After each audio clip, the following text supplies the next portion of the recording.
Hi, this is Sandy. Welcome back for a new three-part series where you will find practices to assuage physical and emotional states that easily, typically creep up on us as we go through each day. So rather than let them hamper your sleep or accrue into the next day, turn to one of these evening elixirs for some relief. Our first practice is a wonderful routine to address an aching back. Certainly, the lower back will not be happy after a day spent mostly seated or, conversely, mostly standing. And as we work with that, we will also feed into the neck and the shoulders so that you are left with a more pliable, comfortable back from top to bottom. So we do begin on the back with your knees bent, feet flat, and just take a moment to take stock here. Peek down and see if one of your knees appears to be higher than the other, jutting up toward the ceiling a bit more. And then sense where your shoulders are. Are they both rolling up away from the floor or squished up toward the ears? Is one riding higher than the other? Finally, what is going on with your breath? More than likely, your breath has shortened and shallowed as you have gone through your day. Okay, just keep this first observation in mind for some comparison later on. And then, one at a time, lengthen both legs out along the floor. As you are here, begin to wag the feet from side to side. This is that now infamous windshield wiper movement, but isolated to the feet to begin. But as you continue to go from side to side, notice how this reverberates up through the entire leg. So as you continue with these quick wags from side to side, be sure that your knees are going along for the ride. So as you go side to side, keep the kneecaps in line with the tops of the feet. You're going back and forth, really now wagging through the entire leg, but motivated by the side to side foot movement. Okay, after about 30 to 60 seconds of this, pause.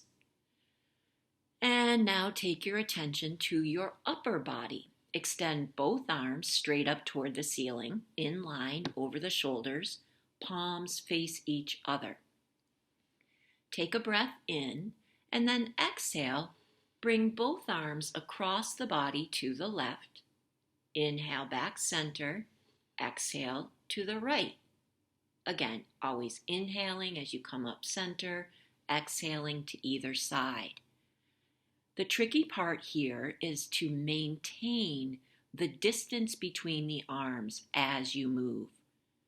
So it may feel that you want to widen the gap between the arms to move more through the upper body, but resist that. Keep the arms equidistant as you do this side to side movement.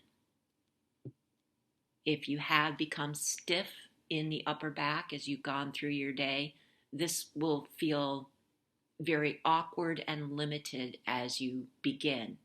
But keep going with it again for 30 to 60 seconds, and you likely will feel a difference from start to finish. Okay, after some time with that, let your arms come down to rest by your sides.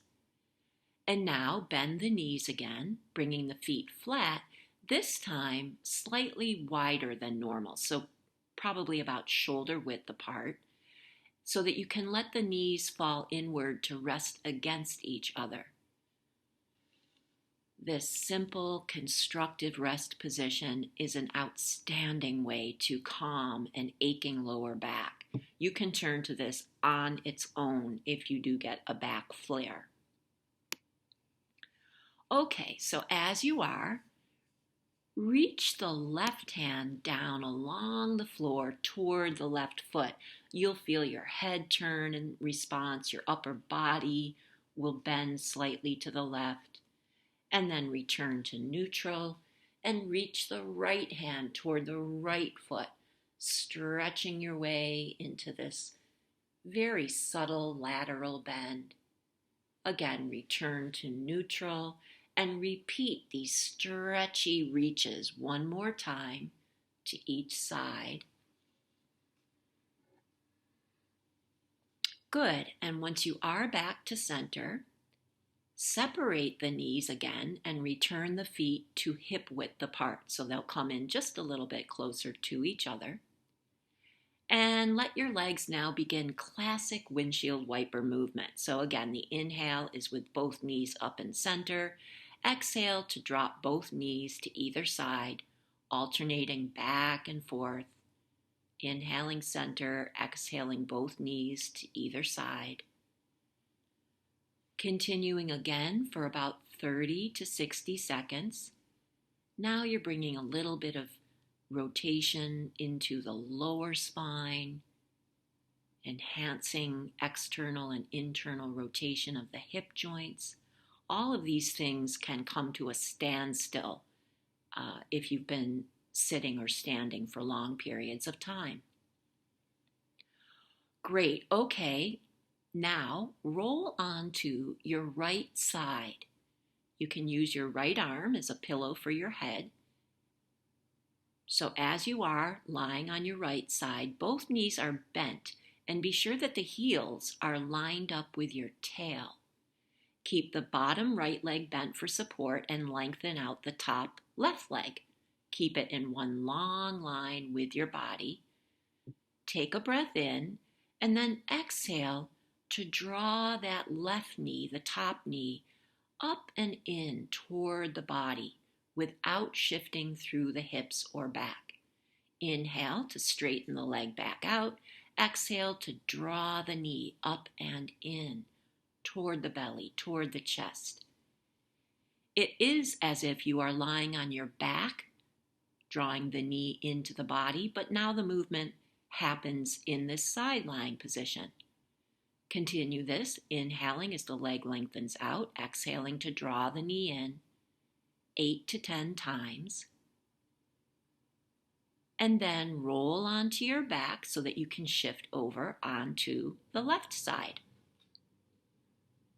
So again, both knees are bent, feet in line with the tail.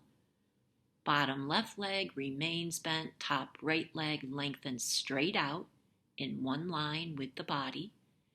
Take a breath in, then slide that right knee up and in toward the belly or chest. Inhale, leg lengthens back out. Exhale, draw the knee in. Continue on, again completing 8 to 10 repetitions. Okay, and then roll on to your back again. Knees bent, feet flat, arms at rest on the floor. Inhale to tip the pelvis forward. Exhale to rock it back. If you have been with me for a little bit of time, this will be familiar to you. Inhale to create a small arch in the low back. Exhale to flatten that arch as the pelvis tips towards you. Inhale, pelvis rocks forward. Exhale, rock it back. Just a few more. And then inhale, as you have been doing, to tip the pelvis forward.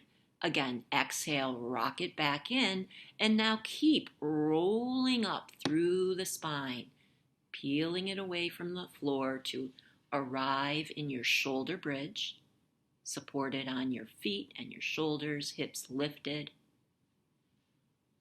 From shoulder bridge, stay strong through the legs and still and grounded through the shoulders as you dip the hips down toward the floor, creating a deep arch in the back. Lift the hips back up, returning to traditional shoulder bridge, and then roll back down through the spine, vertebra by vertebra, back to your neutral starting position. So let's bring the breath into it.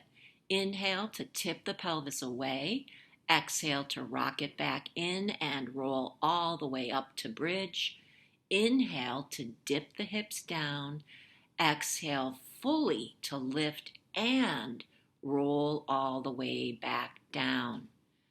Again, inhale, pelvis rocks forward. Exhale, rock it back in and roll up. Inhale, dip the hips. Exhale, lift the hips to roll back down. Last time.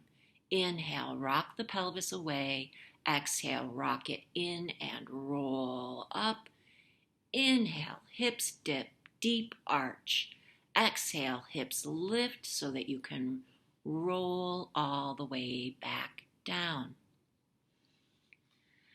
Excellent. Okay, so from here, lengthen the legs out and roll onto the belly. On the belly, press yourself up into Sphinx pose so you are on your forearms, elbows underneath or a bit ahead of each shoulder. Bringing a little bit of extension into the upper spine, gently deepening the natural extension in the lower spine. Keep pressing down firmly into the forearms to help you draw the shoulders down, lift through the neck and crown. Roll the shoulders open to broaden through the collarbones. Lift and open the chest as the shoulders move back and down.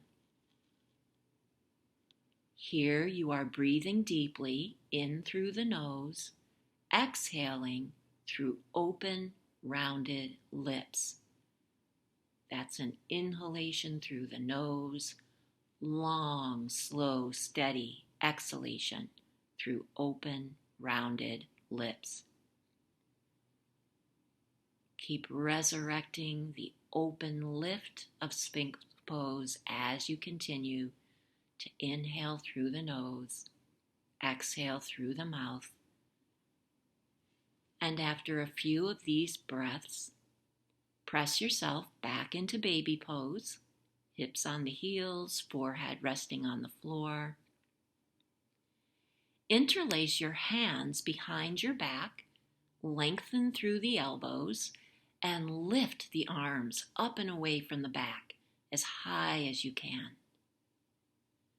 Take a couple of breaths here in Yoga Mudra, breathing now in and out again through the nose.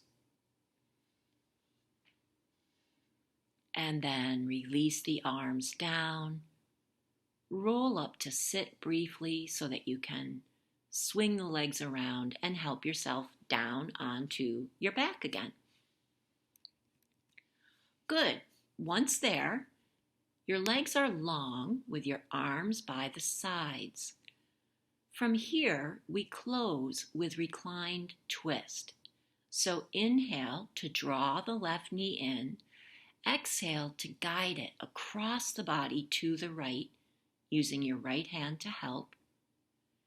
And our twist today is a bit different as we veer toward a yin-style rendition of the posture.